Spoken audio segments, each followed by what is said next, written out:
देखिए, औरंगजेब ने आज से कई साल पहले एक फरमान जारी किया था, काफिरों के सभी मंदिरों को तोड़कर वहां अल्लाह की इबादत होगी। जिसके बाद काशी विश्वनाथ टूटा, मथुरा का केशव देव मंदिर टूटा और ना जाने कितने मंदिरों पर हमले हुए और उन्हीं के मलबे पर, उन्हीं के खंभों पर नई मस्जिदें खड़ी कर दी गई, ताकि हमें रोज ये याद रहे कि हमारे साथ हुआ क्या था। अब आपको ये लगेगा कि ये तो सैकड़ों साल पुरानी बात है, आज तो हम आज़ाद हैं। पर सच ये है कि आज़ादी के बाद हमारे नेताओं ने, अपने नेताओं ने ऐसे ऐसे लॉ बना दिए जिनकी वजह से वो ज़मीन आज भी वापस नहीं मिल सकती। एक लॉ ने ये कह दिया कि जो अब जहाँ है वो वैसा ही रहेगा और उसे बदलने के लिए आप अदालत तक नहीं जा सकते। और दूसरे लॉ ने वक्फ बोर्ड को वो ताकत दे दी कि वो खुद ये तय कर ले कि कौन सी ज़मीन किसकी है। और इसी का नतीजा ये है कि आज इस देश में वक्फ के नाम पर 39 लाख एकड़ जमीन दर्ज है, 39 लाख एकड़ जमीन। और इसमें से ना 21 लाख एकड़ जमीन सिर्फ इस दावे पर ली गई है कि यहाँ सालों से नमाज पढ़ी जा रही थी, बिना किसी डॉक्यूमेंट के, बिना किसी रजिस्ट्री के, बस जमीन अपनी। पर इसी देश में जब दिल्ली में एक शिव मंदिर तोड़ा गया तो अदालत में दलील दी गई कि भगवान शिव को हमारी सुरक्षा की जरूरत ही नहीं है और मंदिर को तोड़ दिया गया। पर वो कहते हैं ना कि जब जब अन्याय बढ़ता है तब तब उसका सफाया करने वाला भी पैदा हो जाता है। और इसी पूरे सिस्टम के सामने पिछले 30 साल से एक बाप बेटे की जोड़ी अकेले खड़ी हुई है, जिसका नाम है हरिशंकर जैन और विष्णु शंकर जैन। इन्हीं की याचिका के ऊपर ज्ञानवापी का सर्वे हुआ और जो शिवलिंग वहां वजू खाना में मिला, उसके बाद हिंदू पक्ष का केस पूरी तरीके से मजबूत हो चुका है। मथुरा में वक्फ बोर्ड ने पूरी ताकत लगा दी कि मुकदमा सुना ही ना जाए, पर विष्णु शंकर जैन की पिटीशन में इतना दम था कि इलाहाबाद हाई कोर्ट ने वक्फ की वो दलील खारिज कर दी। और भोजशाला में तो अदालत ने ये साफ कह दिया कि ये देवी वाघ देवी का मंदिर है। और ये तो सिर्फ कुछ नाम है, क्योंकि संभल से लेकर कुतुब मीनार के नीचे दबे 27 मंदिरों तक इन्होंने अब तक 100 से ज्यादा ऐसे मुकदमे लड़े हैं। आज हालत यह है कि इस्लामिस्ट इनके पीछे हाथ धोकर पड़ चुके हैं और इनके खिलाफ धमकी भरी पोस्ट डाली जा रही है। इन्हें मजबूर होकर FIR तक दर्ज करानी पड़ी। इन्हें लगातार निशाना बनाया जा रहा है और हर मुकदमे में इनके सामने देश के सबसे बड़े वकील खड़े कर दिए जाते हैं। पर इस सब के बावजूद भी ये ना रुके ना झुके। तो सवाल ये उठता है कि ये बाप बेटे हैं कौन? इन्होंने वो दीवार तोड़ी कैसे जिसे आज तक कोई छू भी नहीं पाया था? और अभी इनकी सबसे बड़ी लड़ाई कौन सी बाकी है? आइए इस वीडियो में सब जानें। तो देखिए, अगर ये समझना चाहते हो कि विष्णु शंकर जैन की ये लड़ाई इतनी बड़ी क्यों है, तो हमें पहले उन 2 लॉज को समझना पड़ेगा जिन्होंने हिंदूज के लिए अपनी ज़मीन ही वापस लेने का रास्ता पूरी तरीके से बंद कर दिया था। जिसमें से पहला लॉ आया 1991 में, जिसका नाम था प्लेसेस ऑफ वर्शिप एक्ट। उस वक्त देश में राम मंदिर का आंदोलन अपने चरम पर था और कांग्रेस की नरसिम्हा राव सरकार ने ये लॉ पास कर दिया था। इस लॉ में कहा गया कि 15 अगस्त 1947 को कोई भी धार्मिक जगह जिस हाल में थी वो हमेशा वैसी ही रहेगी और उसे बदला नहीं जा सकेगा। और इसमें सबसे बड़ी बात, इसमें यह भी लिख दिया गया था कि आप इसे लेकर कोर्ट में केस भी नहीं कर सकते हैं। मतलब आपके पास सबूत हों, पुराने रिकॉर्ड हों, यहां तक कि पत्थरों पर खुदी हुई निशानियां भी हों, पर आप कोर्ट का दरवाजा खटखटा नहीं सकते हो। अब आप जरा सोचिए, उसका असली मतलब क्या हुआ? इसका असली मतलब यह हुआ कि हमलावरों ने 800 साल में जो कुछ किया उस पर हमेशा के लिए मोहर लगा दी गई। जो मंदिर तोड़ा गया वो टूटा ही माना जाएगा, उसे आप दोबारा नहीं बना पाओगे। जो जमीन चली गई वो चली ही गई हमेशा के लिए, और जो इमारत उस मलबे पर खड़ी है वो खड़ी ही रहेगी, उसे चेंज नहीं कर सकते। और यहाँ पर एक सबसे बड़ी बेईमानी भी हुई, क्योंकि इस लॉ में ना एक जगह को छोड़ दिया गया और वो जगह थी अयोध्या। मतलब राम जन्मभूमि का केस चलता रहा और आगे चलकर वहां फैसला भी आ गया और वहां पर मंदिर बन भी गया, पर बाकी हर जगह के लिए दरवाजे बंद कर दिए गए। यानी एक ही देश, एक ही तरीके का मामला, पर एक जगह के लिए कोर्ट खुली थी और बाकी सबके लिए बंद थी। और उस वक्त संसद में बीजेपी की उमा भारती ने इसका विरोध करते हुए एक बात कही जो आज भी याद रखने लायक है। उन्होंने कहा कि 1947 वाली हालत को बनाए रखने का मतलब ऐसा है जैसे बिल्ली को आता देखकर कबूतर अपनी आंखें बंद कर लेता है। और भाई साहब, आज भी हालत यह है कि जब इस लॉ को सुप्रीम कोर्ट में चुनौती दी गई तो कांग्रेस, AIMIM, CPIM और RJD सब इसे बचाने के लिए पहुंच गए। अब आते हैं दूसरे लॉ पर, और यहां पर असली खेल शुरू होता है। 1995 में इसे और मजबूत कर दिया जाता है। अब वक्फ का मतलब होता है वो प्रॉपर्टी जो कोई मुसलमान अल्लाह के नाम पर दान कर दे, और एक बार जो प्रॉपर्टी वक्फ बन गई तो वो हमेशा के लिए वक्फ रहती है, ऐसा वक्फ वालों का कहना है। यहाँ तक तो देखो बात ठीक है, क्योंकि हर धर्म में दान की अपनी व्यवस्था होती है और होनी भी चाहिए। पर इस लॉ में ना एक असली खेल छुपा हुआ था, जो कि सेक्शन 40 में था, जिसके तहत वक्फ बोर्ड को ये ताकत मिल गई थी कि वो खुद ये तय कर ले कि कौन सी जमीन वक्फ की है, कौन सी नहीं है। मतलब बोर्ड खुद दावा करेगा, फिर बोर्ड खुद जांच करेगा, और फिर बोर्ड खुद फैसला भी सुना देगा।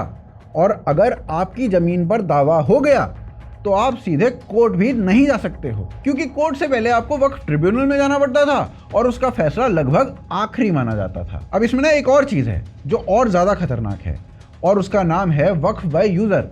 इसका मतलब यह है कि अगर किसी जमीन पर लंबे समय से नमाज पढ़ी जा रही है तो वो जमीन अपने आप वक्फ की मानी जाएगी, चाहे उसका कोई डॉक्यूमेंट हो या ना हो। और इसी एक नियम से इस देश में 21 लाख एकड़ जमीन वक्फ के नाम चढ़ गई, 21 लाख एकड़ जमीन। और इसी देश में जब दिल्ली में एक शिव मंदिर को तोड़ा गया तो कोर्ट में कह दिया गया कि भाई भगवान शिव को हमारी सुरक्षा की कोई जरूरत थोड़ी है, तोड़ दो। यानी मंदिर के लिए कोई टेम्पल बाय यूजर नहीं है, चर्च के लिए कोई चर्च बाय यूजर नहीं है, पर वक्फ के लिए पूरा वक्फ बाय यूजर है।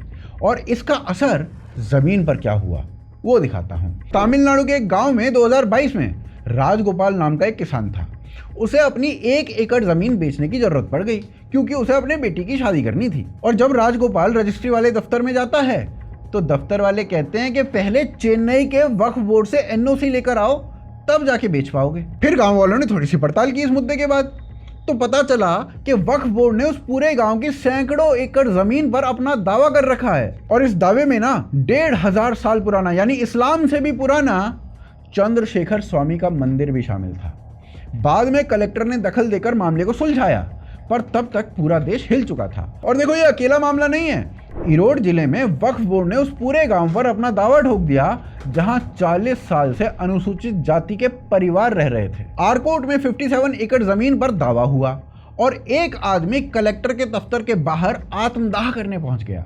गुजरात में तो सूरत म्युनिसिपल कॉर्पोरेशन की अपनी इमारत को ही वक्फ की प्रॉपर्टी घोषित कर दिया गया। केरला में 600 ईसाई परिवारों ने इसी बात पर प्रदर्शन किया कि उनकी पुश्तैनी जमीन पर वक्फ ने दावा ठोक रखा है। मतलब ये सिर्फ हिंदुओं की समस्या नहीं थी, ये हर उस आदमी की समस्या थी जिसकी जमीन पर किसी भी दिन दावा आ सकता है। और इस पूरी बात की जड़ 2013 में हुआ वो संशोधन था जो चुनाव से ठीक पहले लाया गया, और इसका असर आंकड़ों में साफ साफ दिख भी गया। 1913 से 2013 तक यानी पूरे 100 साल में देश में वक्फ की कुल जमीन थी 18 लाख एकड़।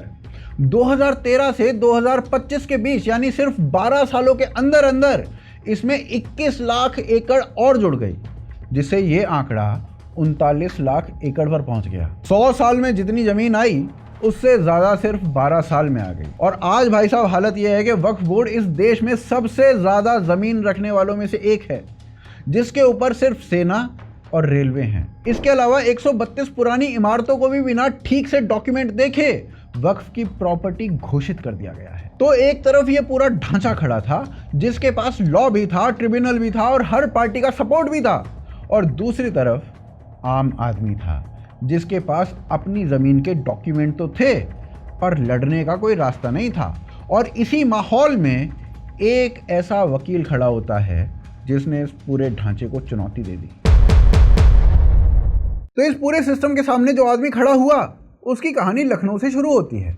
हरिशंकर जैन का जन्म 1954 में हुआ था और इनके पिता नेमचंद जैन जो खुद लखनऊ में एडिशनल डिस्ट्रिक्ट जज थे, तो कानून इनके घर की चीज़ थी। इन्होंने 1976 में लखनऊ की कोर्ट से अपनी वकालत शुरू कर दी और फिर धीरे धीरे इनका काम बढ़ता चला गया। ये हाई कोर्ट और फिर सुप्रीम कोर्ट तक पहुंच चुके थे। 1989 आते आते इनकी प्रैक्टिस पूरी तरीके से जम चुकी थी। अच्छे खासे क्लाइंट थे, अच्छा खासा पैसा था और एक सेटल्ड करियर था। लेकिन ठीक इसी वक्त राम जन्मभूमि का केस फैजाबाद की डिस्ट्रिक्ट कोर्ट से इलाहाबाद हाई कोर्ट में ट्रांसफ़र हो जाता है और इन्हें उसमें बहस करने का मौका मिल जाता है। और उसी दौरान दूसरी तरफ के लोग इनके पास पहुंच जाते हैं। उन्हें ऑफर यह किया गया कि आप वक्फ बोर्ड की तरफ से ही केस लड़ लीजिए और बदले में आपको एक बंगला मिलेगा, लाखों रुपए मिलेंगे और आपको किसी भी चीज़ की चिंता करने की कोई ज़रूरत नहीं पड़ेगी। मतलब लड़ाई शुरू होने से पहले ही इन्हें खरीदने की कोशिश कर दी गई, पर हरिशंकर जैन ने वो पूरा ऑफर ठुकरा दिया। विष्णु शंकर जैन ने खुद बताया कि ये उनके पिता के लिए एक वकील और एक इंसान दोनों के तौर पर परीक्षा थी, क्योंकि उन्हें अपने प्रोफेशन और अपने धर्म में से किसी एक को चुनना था। और इस आदमी ने ना आज तक 1 रुपया भी इन केसेस के लिए फीस नहीं ली। यानी जो आदमी उस दिन करोड़ों कमा सकता था वो पिछले 30 साल से मुफ्त में लड़ता रहा। 1993 में इनका नाम पूरे देश में गूंजा जब इन्होंने इलाहाबाद हाई कोर्ट से वो ऑर्डर हासिल कर लिया जिसके तहत बाबरी ढांचे के दरवाजे हिंदुओं के लिए खोले गए। और इसी दौरान इनका बेटा यानी विष्णु ये सब अपनी आंखों से सामने सामने देखकर बड़ा हो रहा था। विष्णु शंकर जैन का जन्म 1986 में हुआ था और इन्होंने बचपन से अपने पिता को यही लड़ाई लड़ते हुए देखा था। इन्होंने पुणे के बालाजी लॉ कॉलेज से पढ़ाई की, 2010 में लॉ पूरी की और फिर उसके तुरंत बाद अपने पिता के साथ काम करना शुरू कर दिया। इनका पहला ही केस कोई छोटा मोटा केस नहीं था, क्योंकि इन्होंने शुरुआत ही राम जन्मभूमि से की थी। 2010 में इलाहाबाद हाई कोर्ट ने अयोध्या की उस विवादित जमीन को 3 हिस्सों में बांटने का फैसला सुनाया, जिसमें एक हिस्सा सुन्नी वक्फ बोर्ड को भी दिया गया था। 2011 में विष्णु शंकर जैन ने अपने पिता के साथ मिलकर कोर्ट के उस फैसले को चुनौती दे दी। उन्होंने कहा कि जब जमीन पूरी की पूरी हिंदुओं की है तो उसका बंटवारा कैसे हो सकता है। और यहीं से ये बाप बेटे एक साथ मैदान में उतर गए और आज ये मिलकर 100 से ज़्यादा केस लड़ चुके हैं। और इन केसेस में ना ज्ञानवापी मंदिर, मथुरा का कृष्ण जन्मभूमि मंदिर, कुतुब मीनार, ताजमहल, लखनऊ की टीले वाली मस्जिद और धार की भोजशाला शामिल है। अब ना इनके काम करने के तरीके को थोड़ा सा समझते हैं, क्योंकि यही इनकी सबसे बड़ी ताकत है। ये किसी भाषण या किसी नारे के भरोसे थोड़ी लड़ते हैं, बल्कि इनकी पूरी लड़ाई पुराने रिकॉर्ड और डॉक्यूमेंट्स के ऊपर टिकी होती है। इनकी कई पिटीशंस जादूनाथ सरकार जैसे हिस्टोरियंस के काम पर आधारित है, यानी वही हिस्टोरियन जिसे आज़ादी के बाद इस देश के इकोसिस्टम ने किनारे कर दिया था, जिसको हमने ना इस वीडियो में डिटेल में कवर किया है। आप इस वीडियो को आराम से देखिएगा। खैर, विष्णु शंकर जैन खुद कह चुके हैं कि इनका जो मिशन है वो साफ है कि जिन मस्जिदों को मंदिर तोड़कर बनाया गया उन पर सवाल उठाया जाए।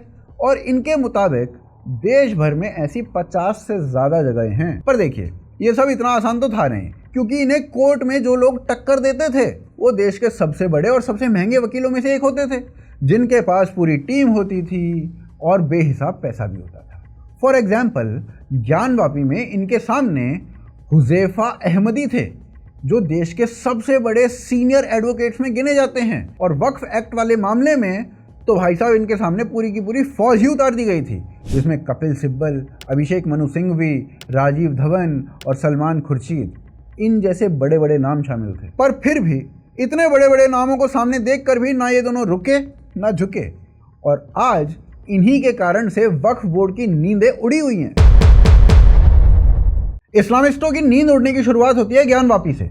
2021 में 5 महिलाओं ने वाराणसी की कोर्ट में एक केस दायर किया। उन्होंने कहा कि उन्हें श्रृंगार गौरी की रोज पूजा करने का अधिकार मिलना चाहिए। और उनका केस कौन लड़ रहे थे पता है? हरिशंकर जैन और विष्णु शंकर जैन।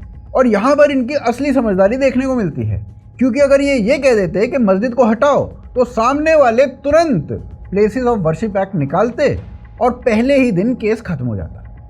इसलिए इन्होंने सिर्फ इतना मांगा कि जो मूर्तियां वहां पहले से मौजूद हैं उनकी पूजा करने का हक हमें मिलना चाहिए। और उसके लिए पहले ये देख लीजिए कि उस जगह के अंदर क्या क्या मौजूद है, कौन कौन सी मूर्तियां मौजूद हैं। और कोर्ट ने सर्वे का ऑर्डर दे दिया। मस्जिद कमेटी ने इसे रोकने के लिए इलाहाबाद हाई कोर्ट से लेकर सुप्रीम कोर्ट पूरी ताकत लगा दी। और हुज़ैफा अहमदी ने दलील दी कि इससे माहौल खराब हो जाएगा, पर सुप्रीम कोर्ट ने रोक नहीं लगाई।